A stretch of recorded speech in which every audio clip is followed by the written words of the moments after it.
What happens in court for drink driving? Well, what usually happens is drink driving or drug driving is a 3-day process, generally speaking.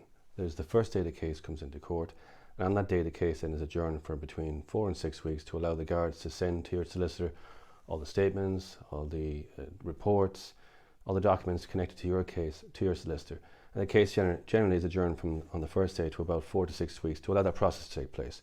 And on the second day then, the judge will ask, based on having reviewed the evidence with your solicitor, whether you intend to plead guilty or not guilty. If you intend to plead guilty, you can deal with the case right there and then on the second day. But if you intend to enter a plea of not guilty and seek a trial date, there'll be a further third day assigned for the case. So on that third day, your trial will take place. Drink driving statistics, Ireland. In the UK, about 95% of people arrested for drink driving are convicted. It's a very, very high conviction rate. It's almost 100%. That's in the UK. Here in Ireland, it's a good deal lower. It's about 64-65% of people who are prosecuted for drink driving are convicted.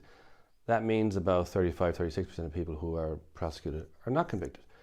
And these are people who demonstrably must have been over the limit, and in many cases were very much over the limit, but they weren't convicted for a whole bunch of different reasons, and perhaps the evidence wasn't good enough, or perhaps a witness didn't turn up, or some piece of documentary evidence went missing, or something like that.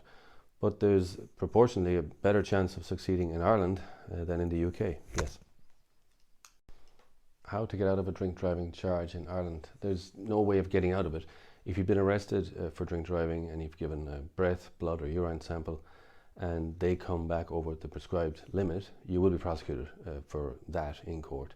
There is no specific defence under law which would allow you to escape a prosecution.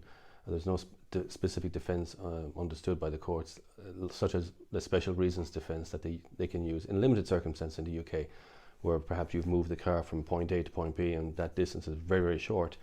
That's a special reason perhaps why you shouldn't be disqualified. There is no special reason defence in Ireland, so there's no specific defence to that. It requires you going through the evidence fairly fine detail with your solicitor to see whether or not any procedural error has taken place, but there's no specific defence, I'm afraid. How long does it take to go to court after you've been arrested for drink driving?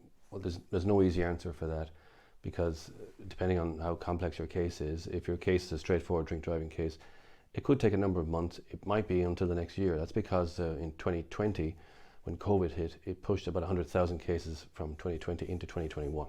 So 2021's courts are trying to deal with the backlog from last year. So it could take some period of months. That's if it's proceeding by way of summons. If you've been arrested and if you've been charged, well, then the process will come into court very soon, within a couple of weeks. But if you haven't been charged after you've been released from custody, that means it will be a summons, and that summons may take 6, 8 or 10 months before it gets to you. So it could be a number of months yet, and during that period you're entitled to drive.